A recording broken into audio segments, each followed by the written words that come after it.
محمد Arsalan but ہیں سیالکوٹ سے، فرماتے ہیں کہ حضور ہمارے سیالکوٹ میں مجلس کے دوران ایک شیعہ ذاکر کو قتل کر دیا گیا ہے۔ آخر یہ قتل و غارت گری کب تک ہوتی رہے گی اور یہ شدت کب ختم ہوگی؟ آپ اس بارے میں کیا ارشاد فرمائیں گے؟ گزارش یہ ہے، یقیناً اس طرح کے واقعات سے ملک کا امن سکون برباد ہوتا ہے، لیکن اصل یہ ہے کہ یہ واقعات پیش کیوں آتے ہیں؟ کون سی ایسی قوتیں ہیں کہ جو استعمال کرتی ہیں اور بعد میں پھر خود نشانہ بناتی ہیں اور ملک کا امن جو ہے وہ تباہ و برباد کر دیا جاتا ہے؟ پہلی بات تو یہ ہے کہ دوران تقریر، دوران خطابت، دوران وعظ ایسا جملہ کہ جس سے کسی دوسرے مسلک کے تقدسات پہ ضرب آئے، آنچ آئے، انہیں تکلیف پہنچے، اس سے بچنا چاہیے۔ دوسری بات یہ کہ اہل سنت و جماعت سواد اعظم ہیں، اکثریت ہیں، اور اہل سنت و جماعت کا عقیدہ بہت کلیئر، واضح، صاف ستھرا ہے کہ ہم نے نبی پاک صلی اللہ علیہ وسلم کے والدین کا بھی ادب کرنا ہے، حضور کی اولاد کا بھی ادب کرنا ہے، حضور کے اصحاب کا بھی ادب کرنا ہے، حضور کی ازواج کا بھی ادب کرنا ہے، اور نبی پاک صلی اللہ علیہ وسلم کی ذات اقدس سے جڑی ہوئی جتنی نسبتیں ہیں ان کا ادب کرنا ہے۔ میرے شیخ کریم حضور خواجہ عبداللطیف صاحب سرکار رحمۃ اللہ تعالیٰ علیہ اور حضور فنا فی الرسول حضرت بابا جی علامہ حافظ غلام رسول جلالی رحمۃ اللہ علیہ، ہم نے ان سے جو کچھ سیکھا، پڑھا، سنا، جو کچھ ان کی تربیت سے ہم نے پایا وہ یہ تھا کہ حضور کی ہر نسبت کا ادب، بلکہ وہ فرمایا کرتے تھے کہ جس شخص کو نبی پاک صلی اللہ علیہ وسلم نے اپنے سینے سے لگا لیا ہے، کسی شخص کو یہ جرت نہیں ہونی چاہیے، کسی شخص کو یہ اجازت نہیں دی جا سکتی کہ وہ اس شخص پر انگلی اٹھائے جس کو نبی پاک صلی اللہ علیہ وسلم نے اپنے سینے سے لگا لیا ہے، جس کو حضور نے قبول فرما لیا ہے، امت پر لازم ہو جاتا ہے کہ اس کو قبول کر لیں۔ لیکن بدقسمتی ہے کہ تقریباً یہ کوئی 80 کی دہائی سے اس طرح کے واقعات جو ہیں وہ کہیں نہ کہیں پیش آتے ہیں، کبھی محرم الحرام کے اندر، کبھی ربیع الاول شریف کے اندر، کبھی کسی علاقے میں، کبھی کسی مہینے میں۔ ہمارے اکابرین بزرگان دین نے بڑی کوشش کی، جد و جہد کی اور اس سارے سلسلے کو کنٹرول کیا۔ حضور قائد ملت اسلامیہ امام شاہ احمد نورانی صدیقی رحمۃ اللہ علیہ نے ملی یکجہتی کونسل کی تشکیل فرمائی اور اس میں تمام مکاتب فکر کو، تمام فرقوں کو جمع فرمایا اور ان کو ایک ٹیبل پہ بٹھایا اور ان کو ایک دوسرے کی بات سننے پر قائل کیا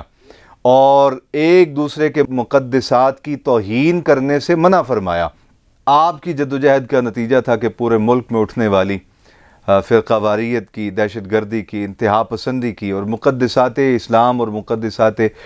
مسلک کی توہین کی جو ایک لہر تھی وہ تھم گئی۔ ایک عرصہ الحمدللہ یہ سلسلہ بند رہا، لیکن کچھ عرصہ سے ہم دوبارہ یہ دیکھ رہے ہیں کہ خاکم بدہن ایسے لوگ پیدا کیے جا رہے ہیں کہ جو اسٹیج پہ کھڑے ہو کے مائک کے سامنے آن دی ریکارڈ صحابہ کرام علیہم رضوان کی توہین کرتے ہیں، خلفائے ثلاثہ کی توہین کرتے ہیں، ازواج مطہرات کی توہین کرتے ہیں، اور پھر ایسا لٹریچر پاکستان میں چھاپا جا رہا ہے کہ جس کو پڑھ کے خود بخود انسان کے اندر بے باکی پیدا ہوتی ہے۔ ہمارے بزرگوں نے ہمیشہ یہ سبق پڑھایا کہ نبی پاک صلی اللہ علیہ وسلم کی ازواج مطہرات کا جب نام لینا ہے تو امی عائشہ نہیں کہنا، حالانکہ امی عائشہ بھی جملہ کوئی خلاف ادب نہیں، لیکن کہا زیادہ ادب دیکھو کس میں پایا جاتا ہے۔ ایک طرف ہے امی عائشہ کہہ کے اپنی طرف نسبت کرنا کہ میری ماں عائشہ، اور ایک طرف ہے ام المؤمنین سیدہ عائشہ صدیقہ رضی اللہ تعالیٰ عنہ۔ اس میں تمام مومنین کا ذکر آ گیا، اس میں صحابہ کرام بھی آ گئے، اس میں اسلام کے وہ بڑے بڑے عالی وقار نفوس بھی آ گئے کہ جن کا ذکر کر دینے سے پوری امت کا سر جو ہے وہ احتراماً جھک جاتا ہے۔ اس میں فاروق اعظم بھی، عثمان غنی بھی، مولا علی مرتضیٰ بھی، اس میں بدر والے بھی آ گئے، اس میں حنین والے بھی آ گئے، اس میں خندق والے بھی آ گئے، اس میں ہر وہ شخص آ گیا کہ جس نے 14 صدیوں میں اسلام کے لیے کچھ کیا یا اسلام کے دامن میں رہا۔ جب ام المومنین کہا تو ہر کلمہ گو اس میں شامل ہو گیا۔ لیکن آج بدقسمتی ہے، ایک تو وہ لوگ ہیں کہ جن کے سٹیجوں سے باقاعدہ بغض صحابہ پروان چڑھایا جاتا ہے، اور دوسری طرف ایک وہ طبقہ ہے کہ جو حب صحابہ کا دعوے دار ہے، لیکن ان کے اسکالرز کی جب، ان کے علماء کی جب ہم باتیں سنتے ہیں تو وہ بھی امی عائشہ امی عائشہ امی عائشہ کہتے ہیں۔ تو ہمارا اہل سنت و جماعت جو تھے، یا رسول اللہ کہنے والے، درود پڑھنے والے، محبتیں بانٹنے والے، محبتیں تقسیم کرنے والے، مخلوق کی خدمت کرنے کا جذبہ رکھنے والے، اپنی نسلوں کو پڑھانے والے کہ زندہ رہنا ہے تو حضور سے محبت کرنی ہے، زندہ رہنا ہے تو مخلوق کی خدمت کرنی ہے، زندہ رہنا ہے تو اپنے رب کو منانا ہے، تاکہ مرنے کے بعد تمہاری قبر بھی سوکھی ہو، حشر کے دن آقا علیہ السلام کی شفاعت کبریٰ بھی نصیب ہو۔ یہ جو اہل سنت و جماعت تھے یہ دعوے نہیں کیا کرتے تھے جس طرح آج دونوں طرف سے اسٹیجوں پہ دعوے ہو رہے ہیں۔ ایک طرف سے دعویٰ ہے کہ ہم اہل بیت اطہار کے محبین ہیں، لہٰذا ہم کسی اور کو برداشت نہیں کریں گے۔ ایک طرف سے دعویٰ ہے کہ ہم صحابہ کرام کے جو ہیں وہ محبین ہیں، ہم کسی اور کی بات برداشت نہیں کریں گے۔ تو اہل سنت و جماعت، داتا گنج بخش اجمیری، حضور غوث العظم شہنشاہ بغداد، حضرت خواجہ معین الدین اجمیری، حضرت امام بخاری، امام ابو یوسف، امام محمد، امام اعظم، امام الائمہ فی الحدیث والفقہ، حضرت سیدنا نعمان بن ثابت رضی اللہ تعالیٰ عنہ، امام مالک، امام شافعی، جلیل القدر ائمہ دین اہل سنت و جماعت کے، انہوں نے ہمیشہ وہ ادب کا انداز سکھایا کہ جس ادب کو دیکھ کر بھی بندے کا دل ٹھنڈا ہو جاتا ہے۔ ایک تو ہے ادب کرنے والا، ایک وہ ہے کہ جو کسی کو ادب کرتا ہوا دیکھتا ہے، جملے کہتا ہوا سنتا ہے تو اس کا دل ٹھنڈا ہو جاتا ہے کہ یار یہ اپنے آقا مولا صلی اللہ علیہ وسلم کا نام کتنی تعظیم سے لیتے ہیں، یہ حضور کے صحابہ کا نام کتنی تعظیم سے لیتے ہیں، یہ حضور کے اہل بیت کا نام کتنی تعظیم سے لیتے ہیں، یہ حضور کی ازواج مطہرات کا نام کتنی تعظیم سے لیتے ہیں۔ لیکن بدقسمتی کہ جس معاشرے کا مزاج یہ بن جائے کہ وہ تڑکا پسند کریں، بدقسمتی اس دور کی، اس قوم کی کہ جس معاشرے کا مزاج یہ بن جائے کہ وہ جھوٹ موٹ غلط ملت ہر چیز کو پسند کریں، بلکہ وہ یہ ڈیمانڈ کریں کہ ہمیں نئی بات سنائی جائے۔ بھئی یہ دین ہے، یہ کتاب اللہ ہے قرآن مجید، یہ 1400 سال پہلے نازل ہوا نبی پاک صلی اللہ علیہ وسلم کے قلب اطہر پہ، 23 سال کے اندر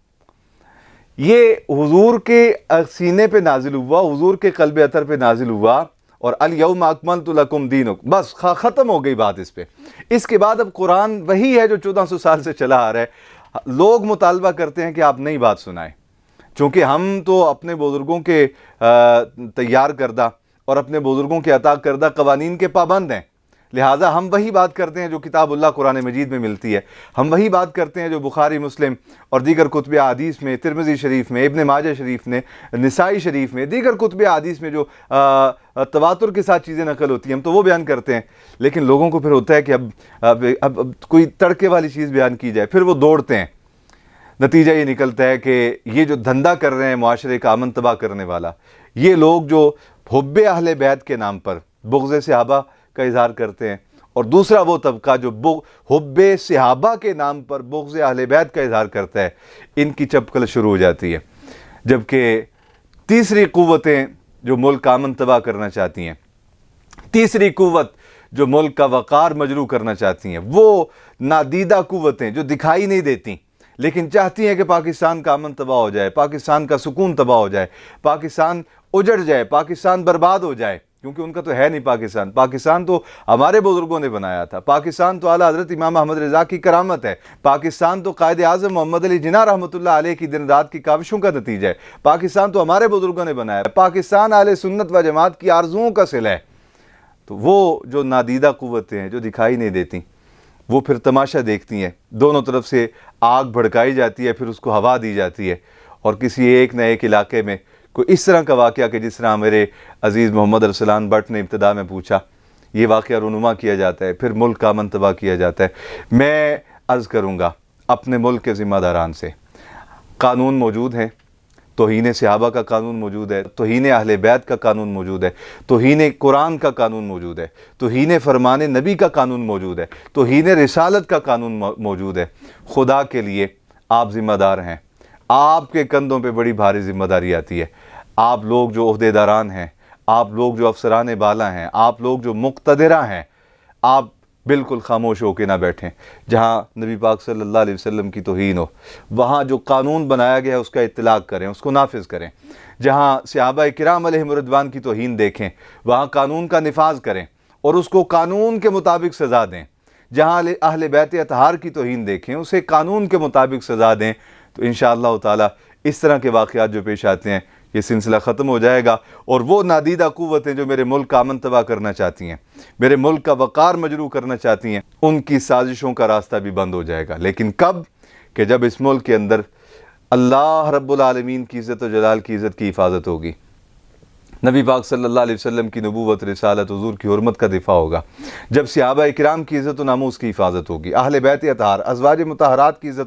عزت و ناموس کی حفاظت ہوگی، جب اولیاء کاملین اور مقدسات اسلام کی عزت و آبرو کی حفاظت کے قانون کا اطلاع کیا جائے گا، نافذ کیا جائے گا، تو پھر انشاءاللہ تعالی اس طرح کے حادثات پیش نہیں آئیں گے، اس طرح کے واقعات رونما نہیں ہوں گے۔ لیکن ہم دیکھتے ہیں کہ کھلی چھٹی دے دی جاتی ہے، کوئی کہاں کسی جگہ بیٹھا ہے، کوئی کسی جگہ بیٹھا ہے۔ ایک شخص تھا، وہ کہا کرتا تھا کہ میں بابت شے ہی کوئی نہیں، بابت شے ہی کوئی نہیں۔ ہم نے پیغام بھیجا، ہم نے ان کو منع کیا کہ خدا کے لیے آپ اپنا لہجہ تبدیل کریں۔ ہم نے اداروں سے بھی کہا کہ ان کو بٹھائیں، ان کو ہمارے سامنے بٹھائیں، ان کو بڑا دعویٰ ہے اپنے علم کا، تو ہمارے سامنے بیٹھ کے دلائل سے بات کرے۔ اگر یہ ثابت کر دیں کہ باب شے ہی کوئی نہیں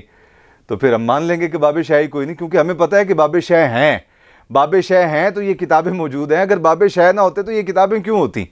یہ کتابیں بابوں کی محنتوں کا تو ثمرہ ہے سارا۔ ہم جانتے تھے کہ باب شے ہیں، لیکن ہم نے بڑی محنت کی، سماجت کی، اداروں سے بھی کہا، ذمہ داران سے بھی، ان سے براہ راست بھی کہا کہ خدا کے لیے آپ یہ لہجہ نہ اپنائیں، لیکن ان کو ہوا دی جاتی رہی، ان کو شے دی جاتی رہی، ان کا حوصلہ بڑھتا گیا۔ وہ یہاں تک پہنچے کہ باب شے ہی کوئی نہیں، پھر اس سے آگے پہنچے تو انہوں نے کہا کہ امام بخاری تے شے ہی کوئی نہیں، امام ابو یوسف تے شے ہی کوئی نہیں، امام مالک تے شے ہی کوئی نہیں، امام اعظم تو شے ہی کوئی نہیں، میں جناب چیر کے رکھ دوں گا، آپریشن کر دوں گا، میں یہ کر دوں گا، میں وہ کر دوں گا۔ پھر اور آگے بڑھے تو تابعین تک پہنچ گئے، پھر اور حوصلہ بڑھا، ان کو شے دینے والے شے دیتے رہے۔ جو چاہتے ہیں پاکستان میں امن قائم نہ ہو، جو چاہتے ہیں کہ پاکستان کا سکون تباہ ہو جائے، وہ ان کو شے دیتے رہے، اور وہ ان کی شے پہ بڑھتے بڑھتے صحابہ کرام تک پہنچ گئے۔ انہوں نے کہا کہ فلاں صحابی تو شے ہی کوئی نہیں۔ اب میں قوم سے سوال کرتا ہوں اور ان ذمہ داران سے بھی سوال کرتا ہوں جنہوں نے ایسے نوجوان بے لگام گھوڑوں کو ڈھیل دے رکھی ہے، وہ جواب دیں ہمیں کہ اب جب صحابی شے کوئی نہیں رہا تو صحابی سے آگے پھر کون سی ذات ہے؟ اب یہ کس کے بارے میں بدبخت بد نصیب کہے گا کہ فلاں معاذ اللہ نبی اور رسول جو ہے وہ تو شے ہی کوئی نہیں؟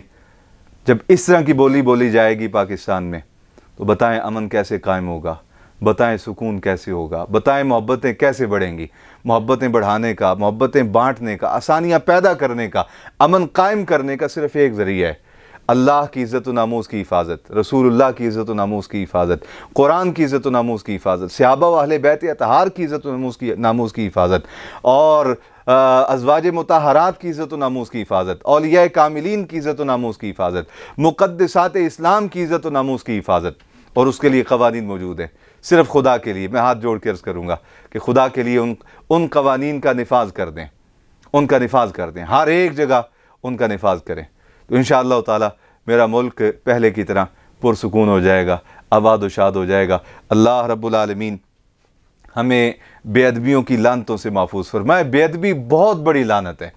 بہت بڑی لعنت۔ آپ دنیا میں جتنی لعنتیں شمار کر لیں، ان تمام لعنتوں کی جو بنیاد بنتی ہے وہ بے ادبی ہے۔